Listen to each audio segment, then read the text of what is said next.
जय जगन्नाथ बलदेव सुभद्रा महारानी कर्णम जय श्री राधा गोपाल जी कर्णम जय श्री गौरांग महाप्रभु नित्यानंद कर्णम जय श्री ரூபா ரகுநாத கர்ணம் ஜெய் ஸ்ரீல புரோபாதி மகாராஜ் கர்ணம் என் குருநாத கர்ணம். தொடர்ந்து நம்ம ஸ்ரீ சைத்தன்ய சரிதாம கிளாஸ் கவனிப்போம். கிளாஸ் வந்திருக்கக்கூடிய அனைத்து பக்கத்துக்கும் மடிவான பணிவான வணக்கங்கள்.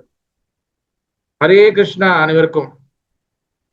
ஹரே கிருஷ்ணா தண்டவரணம் ப்ரோ.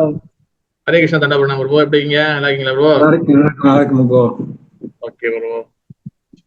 ஓகே, மீண்டும் நம்ம சைத்தன்ய சரிதாம கிளாஸ் கவனிப்போம். போன வாரம் லாஸ்ட் வீக் கிளாஸ் நம்ம நடத்த முடியல. கொஞ்சம் கொஞ்சம் உடல் சரியில்லாதனால போன வாரம் நடத்த முடியல. நான் எப்பவுமே கிளாஸ் கேன்சல் பண்ண மாட்டேன். அது என்னோட ஒரு பாலிசியா நான் வச்சிருப்பேன். அது கேன்சல் பண்றேன்னா அது தவிர்க்க முடியாத சூழ்நிலையினால தான் நம்ம கேன்சல் பண்ணுவோம். ஓகே, தொடர்ந்து நம்ம இன்னைக்கு சைத்தன்ய சரிதாமிருதா அது போறதுக்கு முன்னாடி ஸ்ரீமன் சைத்தன்ய மகாபிரபு, ஸ்ரீ ரூப கோஸ்வாமி பாத், ஸ்ரீ சனாதன கோஸ்வாமி பாத், ரகுநாத் தாஸ் கோஸ்வாமி பாத், ஸ்ரீல ரகுநாத பட்ட கோஸ்வாமி பாத், ஸ்ரீ ஜீவ கோஸ்வாமி பாத், ஸ்ரீல கோபால பட்ட கோஸ்வாமி பாத், ஸ்ரீ கௌரங்க மகாபிரபு கௌரப்பிரியஜன மகாபிரபுட பக்தர்களை கருணையுடன் நம்ம சைத்தன்ய சரிதாமிருதா கவனிப்போம். ஹரே கிருஷ்ணா ஹரே கிருஷ்ணா கிருஷ்ண கிருஷ்ண ஹரி ஹரி ஹரி ராம் ராம் ராம் ஹரி ஹரி. சைத்தன்ய சரிதாமிருதா யார் புக்கு இருக்கோ புஸ்தகம் எடுத்துக்கலாம். புஸ்தகம் இல்லாதவங்க நீங்க வேதா பேஸ் திறக்கலாம். அப்படி இல்லைன்னா நம்ம டெக்ஸ்ட்ல நம்ம வள்ளி மதியம் டெக்ஸ்ட் போஸ்ட் பண்ணுவாங்க, அதையும் நீங்க பார்த்துக்கலாம். சைத்தன்ய சரிதாமிருதா ஆதி லீலா அத்தியாயம் 2 சாப்டர் 2 ஸ்ரீ சைத்தன்யா முழு முதல் கடவுள் Chaitanya Mahaprabhu is supreme personality of Godhead. நீங்க பார்க்கக்கூடிய ஸ்லோகம் பாத்தீங்கன்னா டெக்ஸ்ட் 63, ஸ்லோகா 63, டெக்ஸ்ட் 63. வதந்தி தத்வவித தத்வம் யக்ஞா அத்வயம் பிரம்மேதி பரமாத்மேதி பகவான் இதி சப்தியதே. மொழிபெயர்ப்பு தமிழ்ல: பரம்பொருளை கற்றறிந்த ஆன்மீகவாதிகள் அந்த இரண்டற்ற மெய்ப்பொருளை அருவ பிரம்மன், பரமாத்மா, பகவான் என்று அழைக்கின்றனர். எஸ், ஒரு ஆள் இங்கிலீஷ் படிங்க.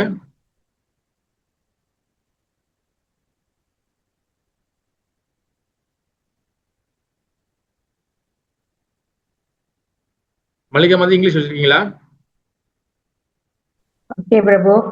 Hare Krishna.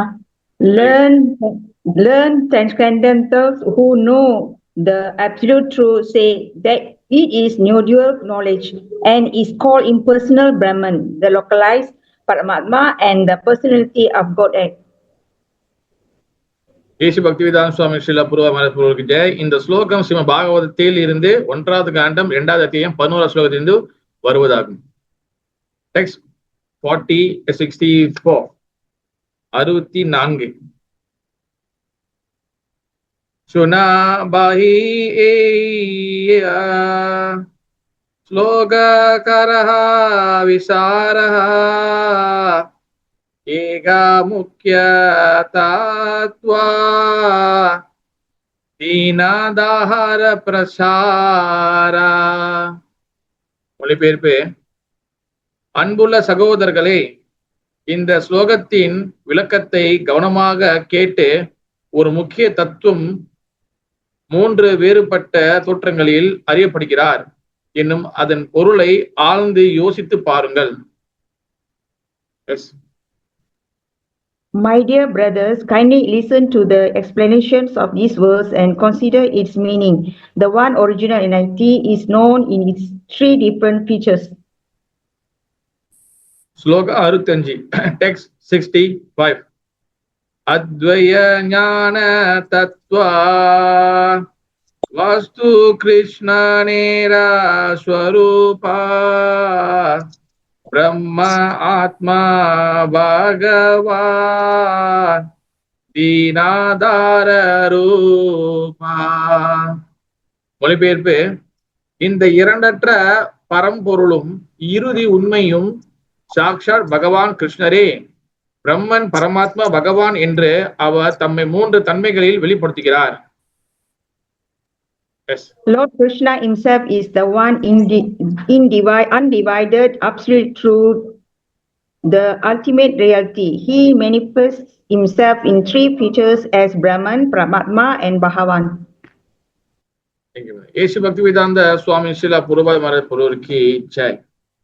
ஸ்ரீம பாகவத்திலிருந்து 1வது காண்டம் 2வது அத்தியாயம் 11வது ஸ்லோகத்தில் மேலே மேற்கோள் காட்டப்பட்டுள்ள ஸ்லோகத்தில் முக்கிய வார்த்தையான பகவான் என்பது முழு முதற் கடவுளை குறிக்கின்றது. நிர்வாகத்தின் மிக உயர்ந்த தலைவரிடமிருந்து அரசாங்கமும் அதன் அமைச்சர்களும் உருவெடுப்பதை போல பிரம்மனும் பரமாத்மாவும் பூரண நபரிடமிருந்து ஒரே சமயத்தில் உருவெடுக்கும் வெவ்வேறு அம்சங்களாகும். வேறு விதமாக கூறினால் பரம உண்மையை 3 வேறுபட்ட நிலைகளில் வெளிப்படுத்தப்படுகின்றது. பூர்ண உண்மையான முழு முதற் கடவுள் ஸ்ரீ கிருஷ்ணரே பகவான், பிரம்மன் என்றும் பரமாத்மா என்றும் அறியப்படுகிறார். இருப்பினும் இவ்வெல்லா தன்மைகளும் ஒன்றிலிருந்து மற்றொன்று வேறுபடாதவை. ஸ்லோகம் 66, டெக்ஸ்ட் 66. ஏ ஸ்லோகேரார்த்தே தூமி ஹைலா நிர்வாசனா ஆராயேகா சூணா பகவதேர வாசனா. மொழிபெயர்ப்பு. இந்த ஸ்லோகத்தில் அர்த்தம் வாதம் செய்வதிலிருந்து உங்களை நிறுத்திவிட்டது. தற்போது ஸ்ரீம பாகவத்திலிருந்து மற்றொரு ஸ்லோகத்தை கேளுங்கள். The import of this verse has stopped you from arguing. Now listen to another verse of Srimad Bhagavatam. ஸ்லோகம் 67, டெக்ஸ்ட் 67.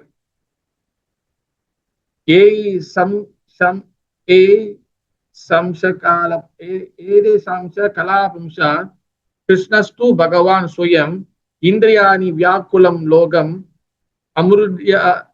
அம்ருதயாந்தி UK UK. மொழிபெயர்ப்பு. பகவானின் இந்த அவதாரங்கள் அனைவரும் புருஷ அவதாரங்களின் அம்சங்கள் அல்லது அம்சங்களின் அம்சங்களே ஆவர். ஆனால் கிருஷ்ணரே சாட்சா புருஷோத்தமரான முழு முதற் கடவுள் ஆவார்.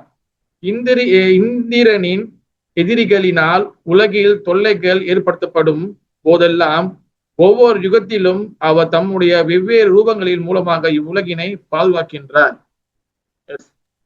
All these incarnations of Godhead are either plenary portions or parts of the plenary portion of the Purusha Avadaram. But Krishna is the Supreme Personality of Godhead himself. In every age, he protects the world through its different features when the world is disturbed by the enemies of Indra. யேசு பக்திவேதாந்த சுவாமி ஸ்ரீல புரபாய் மகாராஜ் புல்லூருக்கு ஜெய். ஸ்ரீம பாகவதத்தில் 1வது காண்டம் 3வது அத்தியாயம் 28வது ஸ்லோகத்தில் இந்த கருத்து விஷ்ணு அல்லது நாராயணின் அவதாரமே ஸ்ரீ கிருஷ்ணர் என்னும் கருத்தினை முற்றிலுமாக விலக்கி விடுகிறது. பகவான் ஸ்ரீ கிருஷ்ணரே முழு முதற் கடவுள். எல்லா காரணங்களுக்கும் பரம காரணம் அவரே. ஸ்ரீ ராமர், நரசிங்க, வராகர் முதலிய முழு முதற் கடவுளின் அவதாரங்கள் அனைவரும் சந்தேகமின்றி விஷ்ணுவின் பிரிவை சார்ந்தவர்கள் என்பதும், ஆயினும் அவர்கள் அனைவரும் ஒரு முழு முதற் கடவுளான பகவான் ஸ்ரீ கிருஷ்ணரின் அம்சங்கள் அல்லது அம்சங்களின் அம்சங்களே என்பதும் இந்த ஸ்லோகத்தில் தெளிவாக கூறப்பட்டுள்ளது.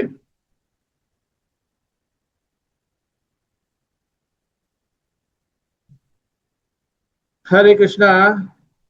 அதாவது இந்த ஸ்லோகத்துல பாத்தீங்கன்னா தொடர்ந்து சில கிருஷ்ணதாச கவிராஜ கோஸ்வாமி இந்த புஸ்தகத்தோட ஆச்சாரியார் அவர் சைத்தன்ய சரிதாமிர்தம் இந்த 2வது அத்தியாயத்தை முக்கியமா எதுக்காக கொடுக்கிறாருன்னா, சைத்தன்ய மகாபிரபு சாக்ஷாத் முழு முதற் கடவுள்.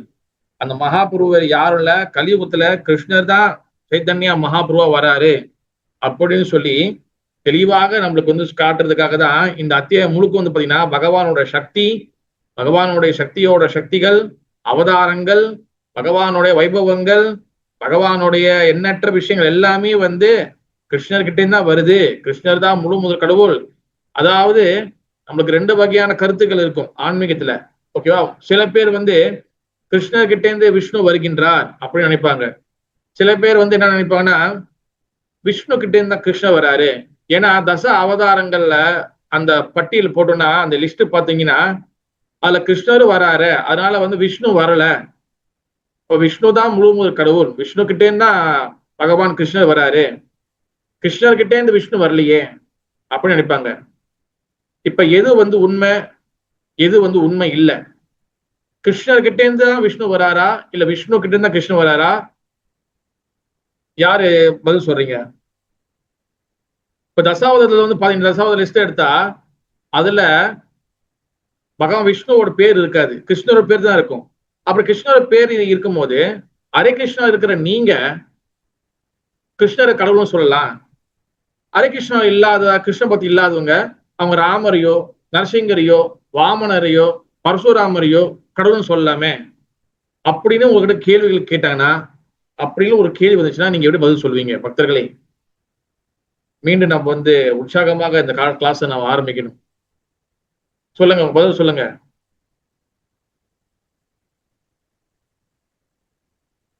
கௌராங்க கௌரி மாதாஜி சொல்லுங்க மாதாஜி.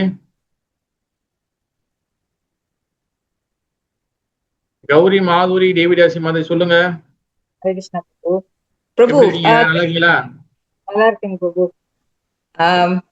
கிருஷ்ணர்ல இருந்து தான் பிரபு விஷ்ணு மகாவிஷ்ணு வராரு. அப்புறம் தானே பாகவதத்துல அப்படித்தானங்க பிரபு இருக்கு. அதுதானே நம்ம சொல்லணும் எடுத்து. நீங்க எப்படி எக்ஸ்பிளைன் பண்ணுவீங்க? இப்ப தசாவதார் லிஸ்ட்ல கிருஷ்ணரோட பேர் இருக்கு, விஷ்ணுவோட பேர் இல்லையே அப்படின்னு கேட்டாங்கன்னா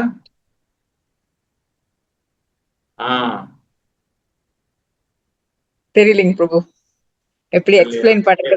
ஆனா பாகவத பிரகாரம் இப்படிதான். இப்ப தசாவதாரம்னா விஷ்ணு கிருஷ்ணா எல்லாம் ஒண்ணுதானே. ஏன்னா வெளியே ஆளுங்களுக்கு தெரியாத பிரபு விஷ்ணு கிருஷ்ணா எல்லாம் ஒண்ணுதானேன்னு சொல்லுவாங்க. ஆமா, இப்ப அது இல்ல, கிருஷ்ணர் தான் முழு கடவுள். நீங்க எப்படி நீங்க வந்து நம்ம வந்து உறுதிப்படுத்துறது? உறுதிப்படுத்தினா பாகவதத்துல உள்ளதுதான் பிரபு அவங்க கிட்ட எக்ஸ்பிளைன் பண்ணணும். வந்து கிருஷ்ணா வராரு, கிருஷ்ணால இருந்து. வெரி குட், நீங்க சொல்ற பதில் கரெக்டான பதில் தான். ஆனா இப்ப தசாவதாரத்துல ஏன் வந்து அதுல கிருஷ்ணர் இருக்கிறாரு? அப்ப நீ கிருஷ்ணரை கடவுள்னு சொல்லும் போது நான் வந்து பரசுராமனை கடவுள்னு சொல்லுவேனே, நான் வாமனரை கடவுள்னு சொல்லுவேனே அப்படின்னு சில பேர் கேட்பாங்க. இது நம்ம ஹரே கிருஷ்ண பக்தர்களுக்கே கூட சந்தேகம் இருக்கு. சொல்லுங்க விஜய்.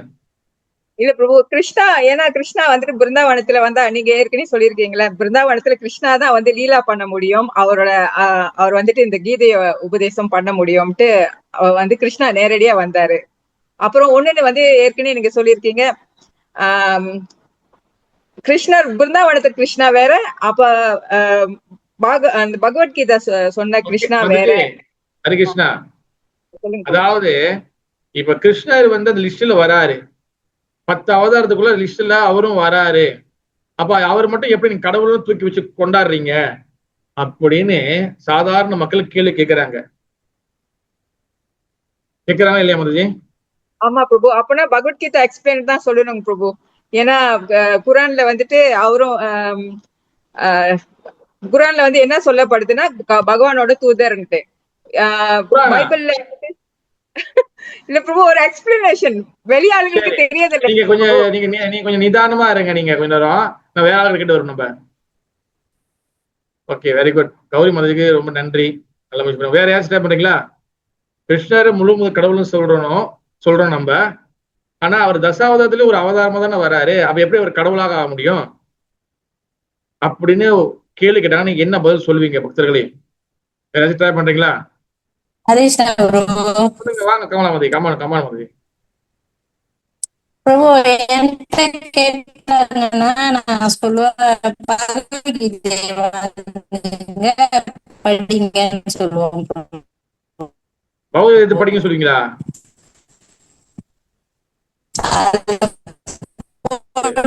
இருக்கு அப்படின்னு சொல்லி சொல்லுவேன். சரி சரி, very good very good very good. வேற யாராச்சும் ட்ரை பண்றீங்களா? ஆமா பிரபு. Very good. வேற யாரும் இல்லையா? Radhika Mataji, you answer. You intelligent person. லைன்ல இருக்கீங்களா மாதாஜி? ஹரே கிருஷ்ணா பிரபு.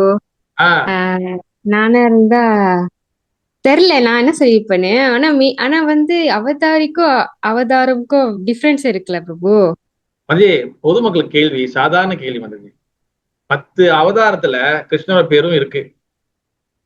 அப்ப நீ கிருஷ்ணரை முழு கடவுள்னு சொல்லும் போது நான் ஏன் நரசிங்கரையோ வாமனரையோ ராமரையோ நான் ஏன் கடவுள் சொல்லக்கூடாது முழு கடவுள்னு அப்படின்னு கேட்கறாங்க மதஜி. இப்ப அதான் கேள்வி. இப்ப கிருஷ்ணர் முழு கடவுள் அது எப்படி நீங்க வந்து எக்ஸ்பிளைன் பண்ணுவீங்க? தெரியல பிரபு, சாரி. சரி, தேங்க்யூ. ஏன்னா அது எல்லாரும் ரொம்ப ஒரு வாரம் தான் கிளாஸ் இல்ல, ரொம்ப இதாச்சு போல. ஓகே, நல்லா ஞாபகம் வச்சுங்க. என்னைக்குமே கிருஷ்ணர் வந்து முழு கடவுள் அது நம்மளுக்கு புரியுது. ஆனா அது எப்படி வந்து நம்ம நம்பிக்கையோட வந்து மக்கள்கிட்ட சொல்லி கொடுக்கறது, எப்படி மக்கள்கிட்ட கொண்டு சேர்க்கறது, அதுதான் வந்து ரொம்ப முக்கியமான விஷயம். ஓகேவா? அதுதான் இந்த ஸ்லோகத்தில் என்ன சொல்றாருன்னா, பகவான் பகவத்கீதையில ஏற்ற ஜாம்ச கலாபம்ச கிருஷ்ணஸ்து பகவான் சுயம். ஓகேவா? போஸ்ட் நம்ம வந்து எந்த ஒரு விஷயத்தையும் வந்து ஆர்கியூ பண்ணும்போது, மாதிரி சொன்னது கௌரி மாதிரி சொன்னது கரெக்டு தான். நம்ம எதுவுமே ஆகியும் சொல்லக்கூடாது. இப்ப உதாரணத்துக்கு ஏதாச்சும் ஒரு கருத்து நம்ம எடுத்து வைக்கும் போது சாஸ்திரங்கள்ல போட்டிருக்கிற சில ஸ்லோகங்களை நம்ம வந்து எடுத்து முதல் காட்டணும். ஓகேவா? இந்த ஸ்லோகத்துல வந்து பாத்தீங்கன்னா இந்த 67ல பாகவதம் ஸ்லோகத்தை வந்து இங்க கிருஷ்ணதாஸ் கவிராஜ் கோஸ்வாமி கோட் பண்ணியிருக்கிறாரு. 1வது காண்டம் 3வது அத்தியாயம் 28வது ஸ்லோகத்துல இருந்து ஏச்ச சாம்ச கலாபமுசா கிருஷ்ணஸ்து பகவான் சுயம். கிருஷ்ணஸ்து பகவான் சுயம்னா என்ன அர்த்தம்னா கிருஷ்ணர் தான் இங்க முழு கடவுள் அப்படின்னு சொல்லி இந்த ஸ்லோகம் சொல்லப்படுது. அப்ப இந்த ஸ்லோகத்தை நம்ம கோட் பண்ணி காட்டலாம். ஓகேவா? சில சமயத்துல வந்து அவங்களுக்கு வந்து புரியாத சூழ்நிலை இருக்கும் போது இல்ல நம்மளுக்கு நம்பிக்கை வரணும் பாருங்க.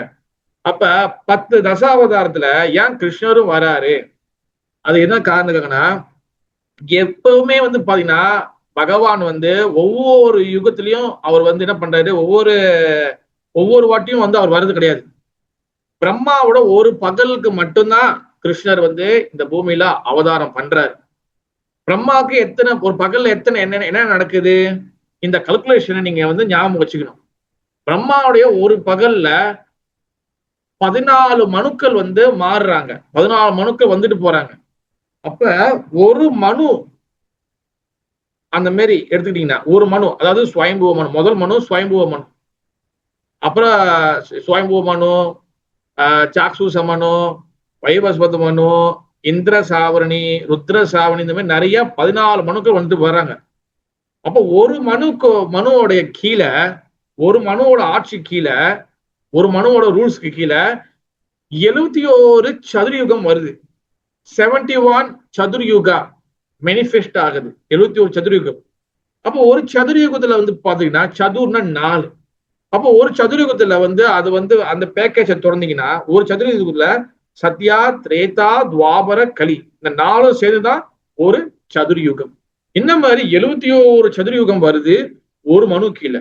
அப்ப 2வது மனு கீழே 71, 3வது மனு கீழே 71, 4வது மனு கீழே 71, 5வது மனு கீழே 71, 6வது மனு கீழே 71, 7வது மனு கீழே 71, 8வது மனு கீழே 71, 9வது மனு கீழே 71, 10வது மனு கீழே 71, 11 மனு கீழே 71, 12வது மனு கீழே 71, 13வது மனு கீழே 71, 14வது மனு கீழே 71. இப்ப இந்த மாதிரி ஒவ்வொரு மனுக்கிலையும் 71 71 71 71 சதுர்யுகம் அது வந்து நடந்து முடிக்கும் போதுதான் இந்த 14வது மனு 71 71வது சதுர்யுகம் அதுல கலியுகம் அடைச்ச முடியும் போதுதான் பிரம்மாவோட ஒரு பகல் அப்பதான் பினிஷ் ஆகுது, அப்பதான் பிரம்மாவோட ஒரு பகலே முடியுது. அப்ப இந்த பகல் நேரம் எவ்வளவு வருஷம் வந்துச்சோ, எவ்வளவு நாள், எவ்வளவு டைம் இருந்துச்சோ, அதே நேரம், அதே கால அளவு, அதே டூரேஷன் நைட்டும் நடக்கும். நைட்டும் அமைதியாக இருக்கும் எல்லாமே. அப்ப பிரம்மாவோட ஒரு பகல்ல அந்த 14 மனுல ஒவ்வொரு சதுர்யுகத்திலையும் பல அவதாரங்கள் பகவான் வந்து போயிட்டே இருக்காங்க. மச்சம், கூர்மம், வராகம், நரசிங்க, வாமனர், பரசுராமர், ராமர், இந்த மாதிரி பல அவதாரங்கள் ஒவ்வொரு மனு காலகட்டத்தில் வந்துட்டே இருக்கிறாங்க. அதான் ஏச்ச சாம்ச கலா பும்சா. அதாவது வந்து பாத்தீங்கன்னா அந்த பகவானுடைய பூர்ணமான அம்சங்களோட அவதாரங்கள் மச்சம், கூர்மம், வராகம் வந்துட்டே இருக்கிறாங்க. ஆனா கிருஷ்ணர் வந்து வரவே மாட்டாரு. கிருஷ்ணர் இது எல்லாத்துலயும் வரமாட்டாரு, ஒவ்வொரு மனுலையும் வர மாட்டாரு. இந்த 14 மனுக்கள்ல இதுல ஏதாச்சும் ஒரே ஒரு மனு மட்டும் செலக்ட் பண்ணுவார் பகவான் ஸ்ரீ கிருஷ்ணர். அப்ப அந்த 14ல வந்து பாத்தீங்கன்னா சென்டர் வந்து என்னதுன்னா 7. அப்ப 7வது மனு காலகட்டத்துல பகவான் வந்து செலக்ட் பண்ணுவார். அதுல 71ல அதுல வந்து நீங்க வந்து டிவைட் பண்ணீங்கன்னா அதுல சம்திங் மேபி 25 அந்த மாதிரி வந்து 27 அந்த மாதிரி நடுவுல பகவான் செலக்ட் பண்ணி அந்த வரக்கூடிய சத்யா திரேத துவாபர யுகத்துல பகவான் ஸ்ரீ கிருஷ்ணர் அவதாரம் பண்ணுவார், பூமியில வருவார். அப்புறம் பகவான் கிருஷ்ணர் துவாபர யுகத்துல வந்துட்டு போன பிறகு மறு யுகத்துல கலியுகத்துல அதே கிருஷ்ணர் சைத்தன்ய மகாபிரபு வந்துட்டு போவார். அவரும் ஒரு வாட்டி தான் வருவார் மகாபிரபு. நல்ல தெளிவா ஞாபகம் வச்சுக்கணும். அப்ப கிருஷ்ணரும் மகாபிரபு ஒரு வாட்டி வருவாங்க. அதுக்கப்புறம் திருப்பியும் வந்து சத்யா திரேதா துவாபர அடுத்த யுகத்துல வந்து பாத்தீங்கன்னா திருப்பி கிருஷ்ணர் மகாபிரபு வர மாட்டாங்க. அப்ப இந்த கலியுகம், இந்த யுகம் வந்து என்னதுன்னா இது 7வது மனுவோட காலகட்டம் நடந்து இருக்கு, வைவஸ்வத மனு. அதுல இப்பதான் சமீபத்துல நம்மளுக்கு பகவான் கிருஷ்ணன் 5000 வருஷத்துக்கு முன்ன வந்துட்டு போயிருக்கிறார். அப்ப அந்த கல்குலேஷன் படிதான் தசாவதத்துல கிருஷ்ணரை ஆட் பண்ணிருக்கிறாங்க. தவிர ஒவ்வொரு அவதாரம் மச்சம் கூர்ம வராகம் வரும்போது கிருஷ்ணர் ஒரு வாட்டி வந்துட்டு இருப்பாரு அப்படின்னு கிடையாது. கிருஷ்ணரும் மகாபிரபுவும் ஒரே ஒரு வாட்டி தான் வருவாங்க. அது இப்ப நம்மளுக்கு சமீபத்துல நம்மளுக்கு வந்துட்டு போயிருக்கிறாங்க. ஓகேவா? அதனாலதான் அந்த அவதாரத்துக்குள்ள கிருஷ்ணர் வராரு. ஆனா அவர் அவதாரம் கிடையாது, அது அவர் அவதாரி. அவதாரின்னா என்னது? எல்லா அவதாரங்களும் அவர்கிட்ட தான் வெளியே வராங்க. அவர் தான் வந்து பாத்தீங்கன்னா சர்வ காரணம் ஈஸ்வர பரம கிருஷ்ணா. ஈஸ்வர பாருங்க, இது பிரம்மதேவர் சொல்றாரு. ஈஸ்வரனா சுப்ரீம், ஈஸ்வர பரம கிருஷ்ணா. பரமனா வந்து பாத்தீங்கன்னா கண்ட்ரோலர். ஓகேவா? யாரு? கிருஷ்ணா. கிருஷ்ணர் தான் கண்ட்ரோலர். ஈஸ்வர பரம கிருஷ்ணா சச்சிதானந்த விக்கிரகா. அந்த கிருஷ்ணர் வந்து அந்த பரம்பொருள் பகவானுக்கு 3 வகையான குவாலிட்டிஸ் இருக்கு, 3 வகையான தன்மைகள் இருக்கு. சட் சிட் ஆனந்த. சட்னா நித்தியமானவர், இட்டர்னல். சிட்னா ஸ்பிரிச்சுவல் ஆனவர், ஆன்மீகமயமானவர். ஆனந்தனா வந்து எப்பவுமே இன்பமா இருப்பவர், எப்பவுமே பிளஷரா இருப்பவர், அப்படி சொல்லி அர்த்தம். அப்ப அவர் நித்தியமானவர், ஆன்மீகமயமானவர், ஆனந்தமானவர். Is eternal and spiritualise. அப்புறம் வந்து பாத்தீங்கன்னா எப்பவுமே பிளீஸ்ஃபுல்லா இருப்பார், ஹாப்பியா இருப்பார். சச்சிதானந்த விக்கிரகா. அனாதி. அனாதினா பிகினிங்லெஸ், அவருக்கு ஸ்டார்டிங்கே கிடையாது. அனாதி. ஆதினா அவர் வந்து ஸ்டார்டிங்கே இல்ல, ஆனா அவர் ஸ்டார்டிங் ஆரம்பத்துல இருந்து இருக்கிறாரு. ஆதி யாரு? கோவிந்தம். கோவிந்தனா பகவான் ஸ்ரீ கிருஷ்ணா. அங்க வந்து பாருங்க, விஷ்ணுவோ இல்ல நாராயணரோ இல்ல வாசுதேவோ அந்த வார்த்தை யூஸ் பண்ணல. அவங்க என்ன யூஸ் பண்றாங்கன்னா கோவிந்தா, சர்வ காரணம். அப்ப என்ன அர்த்தம்னா எந்த கிருஷ்ணர் அவங்க மென்ஷன் பண்றாருன்னா பிரம்மதேவரு கிருஷ்ணர் 3 இடத்துல வந்து தண்ணி வந்து வெளிப்படுத்துறாரு. ஒண்ணு துவாரகையில, ஒண்ணு மதுரால, ஒண்ணு பிருந்தாவனத்துல. துவாரகையில இருக்கக்கூடிய கிருஷ்ணர் வந்து பாத்தீங்கன்னா அவரு வந்து கிருஷ்ணா. மதுரால இருக்கக்கூடிய வந்து அவரு வந்து என்னதுன்னா கிருஷ்ண தரா. கொஞ்சம் வந்து அவர் வந்து ஸ்வீட்னஸ், கொஞ்சம் லீலைகள் கொஞ்சம் அதிகமாக இருக்கும். பிருந்தாவனத்தில் இருப்பவர் வந்து பாத்தீங்கன்னா கிருஷ்ண தமா. அதுல வந்து பாத்தீங்கன்னா பிருந்தாவன கிருஷ்ணன் வந்து பாத்தீங்கன்னா முழுக்க மாதுரியமான லீலைகள் மட்டும்தான் நிறைய செய்வார். அந்த அந்த ஈஸ்வர பரமகிருஷ்ண சச்சிதானந்த விக்கிரகா அனாதி ஆதி கோவிந்தா. இங்க பார்க்கக்கூடிய அந்த வார்த்தை கோவிந்தா இருக்குல்ல, இந்த கோவிந்தா யாரு குறிக்குதுன்னா துவாரகி கிருஷ்ணரா, மதுரா கிருஷ்ணரா, இல்ல பிருந்தாவன கிருஷ்ணரா? அப்படி பாத்தீங்கன்னா இது பிருந்தாவன கிருஷ்ணர் தான் முழு முதற் கடவுள். அவரு தான் இந்த கோவிந்தா என்ற வார்த்தை குறிக்குது. அதான் பிரம்ம சமிதால நீ பாத்தீங்கன்னா ஒவ்வொரு லைனுக்கு பின்னாடியும் கோவிந்த மாதி புருஷம், கோவிந்த மாதி புருஷம், கோவிந்த மாதி புருஷ தமகம் பஜாமி. அதே போல தசாவத சோசரம் எடுத்துட்டீங்கன்னா கேசவ திருதா மீன சரீரா, கேசவ திருதா நரஹரி ரூபா, கேசவ திருதா வாமன சரீரா, கேசவ திருதா ஹலாதர ரூபா, கேசவ திருதா கேசவா. யார் அந்த கேசவா? கேசவா வந்து பிருந்தாவன கிருஷ்ணரை குறியக்கூடிய பேரு. அந்த பிருந்தாவன கிருஷ்ணர் தான் முழு முதற் கடவுள். அதனாலதான் நீங்க பாத்துக்கிட்டீங்கன்னா அந்த கிருஷ்ணனுடைய ஜென்மாஷ்டமி லீலையில வந்து பாத்துக்கிட்டீங்கன்னா கிருஷ்ணர் வந்து துவாரகையில மதுரால வந்து கிருஷ்ணர் வந்து பிறக்கிறாரு வசுதேவருக்கும் தேவகிக்கும். அங்க ஜெயில பிறக்கும் போது நீங்க பாத்துக்கிட்டீங்கன்னா அங்க எடுத்த உடனே அவர் வந்து 4 கை ரூபத்துல தான் இருப்பாரு. அவரு காட்டுவாரு. வனமாலி கதிச்சாங்கி சங்கு சக்கரம் கதஞ்சகி ஸ்ரீமன் நாராயண விஷ்ணு வாசுதேவ பிரதக்ஷக. அந்த கிருஷ்ணர் வந்து பாத்தீங்கன்னா அது வாசுதேவ கிருஷ்ணர். புரியுதா? துவாரகில மதுரா மதுரால தேவகிக்கும் வசுதேவருக்கும் பிறந்தது வந்து வாசுதேவ கிருஷ்ணர். அவரு வந்து கிருஷ்ணர் தான், ஆனா 4 கை ரூபத்துல இருப்பாரு, நாராயண ரூபத்துல இருப்பாரு. ஓகேவா?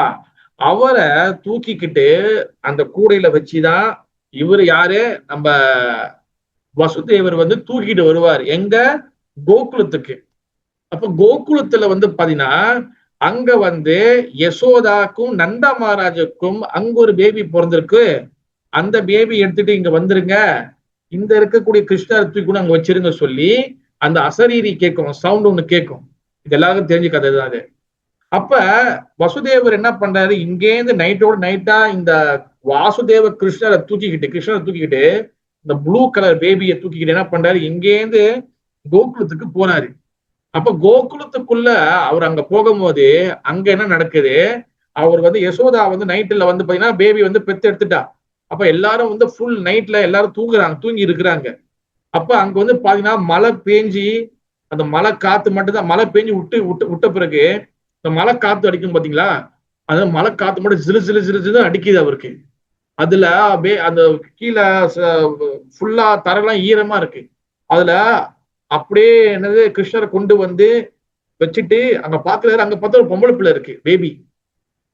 அப்ப அந்த பேபியை, பொம்பளை பிள்ளை பேபியை வந்து சரி இதை தூக்கி, இதுதான் போல யசோதா பெற்றெடுத்த பிள்ளை அவர் நினைச்சிட்டாரு, வேற ஆம்பளை பையன் இருப்பாங்கன்னு பார்த்து பொம்பளை பிள்ளை. சரி தூக்கிட்டு என்ன பண்றாரு, வராரு. அந்த பொம்பளை பிள்ளை வந்து யாருன்னா அவங்கதான் வந்து பாத்தீங்கன்னா மகாமாயா. அவங்க தன்னை 2ஆ பிரிச்சுக்கிறாங்க. வசுதேவர் வந்து அவங்கள தூக்கிக்கிட்டு பேபி, அந்த பொம்பளை பிள்ளை பேபியை எடுத்துக்கிட்டு வரும்போது அவங்க வந்து பாத்தீங்கன்னா யோகமாயா மகாமாயா 2 பேர் இருப்பாங்க. நல்லா ஞாபகம் வச்சுக்கோங்க, யோகமாயா மகாமாயா. யோகமாயா மகாமாயா 2 பேரோட வேலை என்னது சொல்லுங்க பார்க்கலாம் ஒரு ஆளு. யோகமாயா என்ன பண்ணுவாங்க, மகாமாயா என்ன பண்ணுவாங்க? What is the duty of the Yogamaya and மகாமாயா? Yogamaya என்ன பண்ணுவாங்க, மகாமாயா என்ன பண்ணுவாங்க சொல்லுங்க பக்தர்களே.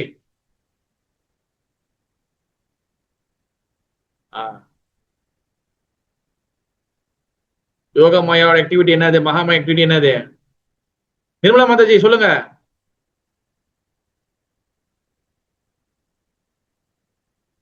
இல்ல கிளாஸ் 30 காணாம போயிட்டீங்களா?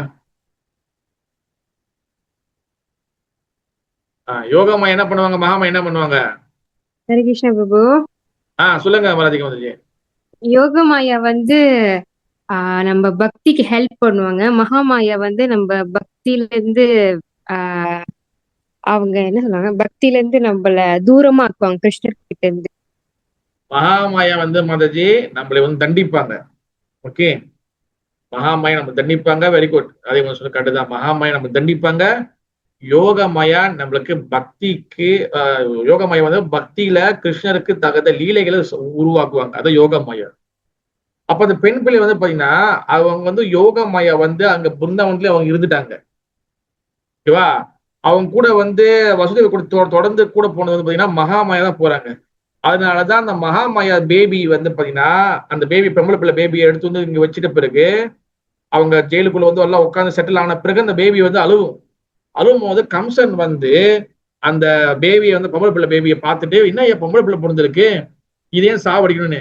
இப்ப நாரதர் அப்புறம் சொல்லுவாங்க, கூட மந்திரி சொல்லுவாங்க, இல்ல இதையும் சாவடிச்சிரு, இல்லைன்னா இது வந்து வளர்ந்து பெருசா வந்து பழி வாங்க போகுதுன்னு. அப்ப அந்த பேபி, பொம்பளை பிள்ளை பேபியை வந்து எடுத்து அவர் அடிக்கிறதுக்கு வந்து அந்த துணி தூக்கு கல்லுல அடிக்கிறதுக்கு எடுத்துட்டு போவாரு. அப்ப அந்த கையில இருந்து அந்த பேபி வெளியாகி அப்பதான் அவளை துர்கையோட ரூபத்தை காட்டும். அதான் மகாமாயா. அப்ப அவங்க சொல்லுவாங்க, உன்னை சாவடிக்கிறதுக்கு பகவான் பிறந்துட்டாரு அப்படின்னு சொல்லிட்டு போயிருவாங்க.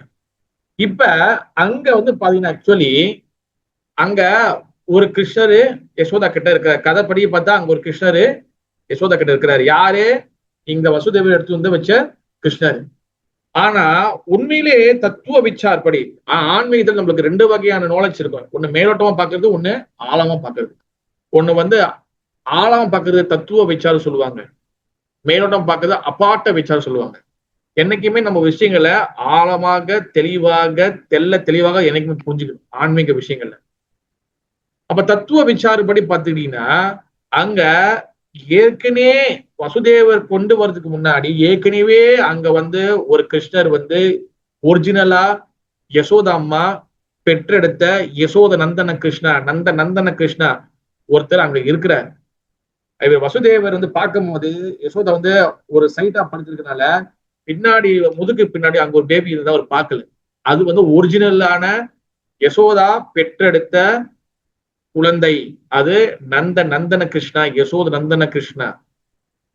இந்த சைடு வந்து பாத்தீங்கன்னா மதுரால தேவகிக்கு பிறந்த வாசுதேவ கிருஷ்ணர்.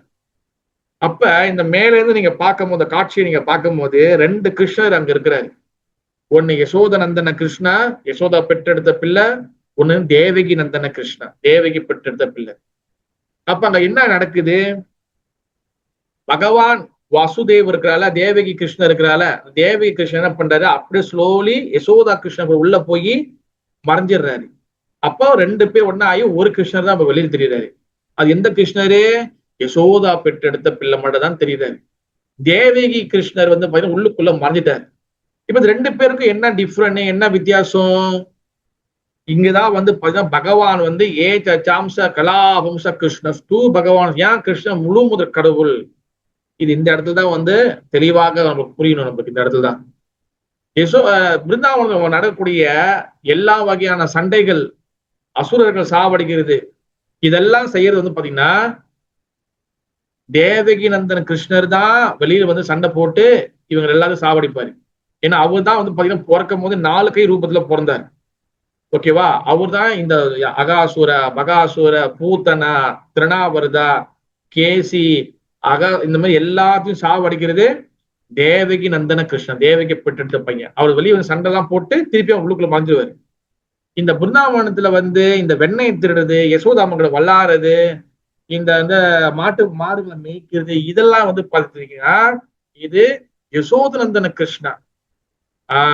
அது சண்டை போடுறது தேவகி நந்தன கிருஷ்ணா, மாடு மேய்க்கிறது வெண்ணெய் திருடுறது வந்து பாத்தீங்கன்னா யசோத நந்தன கிருஷ்ணா.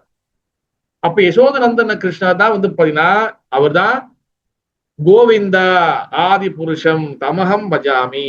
அந்த கோவிந்தர் தான் என்னது முழு முதற் கடவுள். ஓகேவா? அவர்கிட்ட தான் வந்து பாத்தீங்கன்னா நாராயணா பல வகையான அவதாரங்கள் வெளியே வருது. இது நம்ம தெளிவா புரிஞ்சுக்கணும். நிறைய பேர் நினைப்பாங்க ஒரு கிருஷ்ணரை பிறந்தாரு அவர் தான் இவருன்னு. 2 கிருஷ்ணர் இருக்கிறாரு. ஓகேவா? அதுல ஒரு கிருஷ்ணர் வந்து பாத்தீங்கன்னா தேவகி நந்தன கிருஷ்ணா.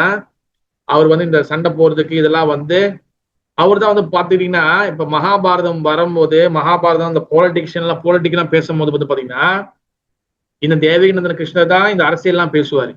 யசோதநந்தன கிருஷ்ணா நித்தியமாக அவர் வந்து பிருந்தாவனத்திலே தான் இருந்து நித்தியமான மாதுரியமான லீலைகளை செஞ்சுக்கிட்டு இருக்கிறாரு. இதுதான் ஆச்சாரியர்கள் சொல்றாங்க. அப்ப பகவான் கிட்ட இருந்து 2 வகையான முக்கியமான அம்சங்கள் வெளியே வருது. ஒண்ணு வைபவ பிரகாஷா சொல்லுவாங்க. ஓகேவா? ஒண்ணு வைபவ பிரகாஷா, இல்லைன்னா வந்து ஸ்வயம் பிரகாஷா சொல்லலாம். நல்லா ஞாபகம் வச்சுக்கணும். வைபவ பிரகாஷா இல்லைன்னா ஸ்வயம் பிரகாஷா 2 பேருக்கு ஏதாச்சும் ஒண்ணு நீங்க பாதிச்சுக்கலாம். ஒண்ணுன்னு வந்து பாத்துட்டீங்கன்னா ஒண்ணு அம்சம் சொன்னா விலாச பிரகாஷா. இந்த வைபவ பிரகாஷா இருக்குல்ல, இந்த வைபவ பிரகாஷா ஒண்ணுது விலாச பிரகாஷா. 2 இருக்கு. வைபவ பிரகாஷா, ஒண்ணு விலாச பிரகாஷா. இதுதான் முக்கியமாக பகவான் கிட்ட வரக்கூடிய அவதாரங்கள். இந்த வைபவ பிரகாஷா இருக்குல்ல, அதுதான் வந்து பாத்துக்கிட்டீங்கன்னா ஸ்வயம் பிரகாஷா கூட சொல்லலாம். ஓகேவா? அது வந்து பகவான் வந்து அந்த ஸ்வயம் ரூபத்துல அப்படியே பிருந்தாவனத்துல கோலோகத்துல எப்படி இருக்கிறாரோ அதே மாதிரி இந்த ஸ்வயம் ரூபத்துல இறங்கி வருவார். பிருந்தாவனத்துல லீலையை செய்வார். இதான் ஸ்வயம் பிரகாஷ இல்லைன்னா வைபவ பிரகாஷ சொல்லலாம். அப்ப அவர் என்ன பண்றாரு, என்னது அந்த ஸ்வயம் பிரகாஷா இருக்குல்ல, அந்த பகவான் அப்படி நேரடி கீழே இங்க வர்றாருல, அவர்கிட்ட இருந்து 2 வகையான அவர்கிட்ட இருந்து இன்னும் 2 வகையான அம்சங்கள் வந்து பிரியுது. அந்த ஸ்வயம் பிரகாஷா கிட்ட இருந்து இன்னும் 2 பிரியுது. அது என்னதுன்னா பிரபாவ பிரகாஷா, ஒண்ணு வைபவ பிரகாஷா. ஓகேவா? பிரபாவ பிரகாஷா இல்லைன்னா வைபவ பிரகாஷா சொல்லலாம். 2 பிரியுது. பிரபாவ பிரகாஷா இது ரொம்ப டிஃபரன்ஸ் கிடையாது. என்னதுன்னா பிரபாவ பிரகாஷன்னா அவர் வந்து கிருஷ்ணரு 2 வகையான லீலைகள் செய்வார். ஒண்ணு, துவாரகையில் இருக்கக்கூடிய ராணிகளுக்கிட்டையும் கிருஷ்ணர் இருப்பாரு. அங்க வந்து ஐஸ்வர்ய பாவத்தை காட்டுவாரு. ஒண்ணு, கோகுலத்துக்குள்ள கோபியர்கள் கூட டான்ஸ் ஆடுது, ரச டான்ஸ் ஆடுறது, மாதுரி லீலைகள் செய்யறது. அங்க வந்து மாதுரியமான பக்தி காமிப்பாரு. ஒரே பகவான் கிருஷ்ணர் தான், ஆனா அவர் 2 வகையான விஷயங்கள் செய்வார். அதான் பிரபாவ பிரகாஷா. ஒண்ணு மாதுரியமான லீலைகள் பிருந்தாவனத்துல கோபியர்களோடு செய்வாரு. ஒண்ணு வந்து பாத்தீங்கன்னா துவாரகையில ராணிகளோட செய்வார். உங்களுக்கு கொஞ்சம் கேட்க கொஞ்சம் கஷ்டமா இருக்கலாம், கொஞ்சம் குழப்பமா இருக்கலாம். But try to slowly understand. இதை அண்டர்ஸ்டாண்ட் நம்ம பண்ணி தான் ஆகணும். ஓகேவா? இதெல்லாம் வந்து பாத்தீங்கன்னா வைபவ பிரகாஷா. ஓகேவா? அடுத்து விலாச பிரகாஷா. வைபவ பிரகாஷ்ல ஒண்ணு வந்து என்னதுன்னா, அதுல தன்னுடைய குணத்துக்கு ஏற்றபடி அவர் தனிப்பட்ட முறையில இன்னொரு அவதாரமும் வெளிவராரு. அதுதான் வந்து பாத்தீங்கன்னா பலராமர். பகவானுக்கு சேவை செய்யணும் சொல்லி வரக்கூடிய சேவை செய்யக்கூடிய பகவான் தான் பலராமர். அவர் வந்து பாத்தீங்கன்னா வைபவ பிரகாஷா. எல்லாமே வந்து பாத்தீங்கன்னா ஒரே கேட்டகரி தான். இந்த வைபவ பிரகாஷா இல்லைன்னா ஸ்வயம் பிரகாஷா, இது ரெண்டுமே சேம் தான். இதுக்குள்ள வந்து பாத்தீங்கன்னா பகவான் என்ன பண்றாருன்னா, ஸ்வயம் ரூபத்துல அவர் வந்து கோகுலத்துக்குள்ள வராரு. ஓகேவா? அங்க மாதுரிய பக்தி செய்யறாரு. அதே ஸ்வயம் பகவான் துவாரகை போன ஐஸ்வர்ய பக்தி பண்றாரு 16,108 ராணிகளோட. அதே பகவான் ஸ்வயம் பகவான் வைபவ என்ன பண்றாரு, தன் மூட்டுக்கு, அது அவர் தன்னுடைய பாவத்துக்கு தகுந்த மாதிரி தன்கிட்ட இருந்து பலராமர் வெளிப்படுத்துறாரு. ஓகேவா? இது எல்லாமே வந்து பாத்தீங்கன்னா வைபவ பிரகாஷா. ஓகேவா? இதுதான் வைபவ பிரகாஷக்குள்ள இருக்கும். நேரடியான கிருஷ்ணரு, மதுரா கிருஷ்ணரு, பிறகு வந்து பலராமன். அடுத்து வந்து பாத்தீங்கன்னா விலாச பிரகாஷ். விலாச பிரகாஷா அப்படின்னா வந்து என்னதுன்னா, இதுல இருந்து தான் இங்கதான் வந்து பாத்தீங்கன்னா விலாசன்னா என்ன, இந்த விலாச ஓகேவா, வைபவ சொன்ன வைபவம் தான் கிருஷ்ணரு, அப்புறம் மதுரா கிருஷ்ணரு, துவாரகை கிருஷ்ணரு, அப்புறம் பிருந்தாவன கிருஷ்ணர் இருக்கிறாங்க, பலராமர் இருக்கிறாரு.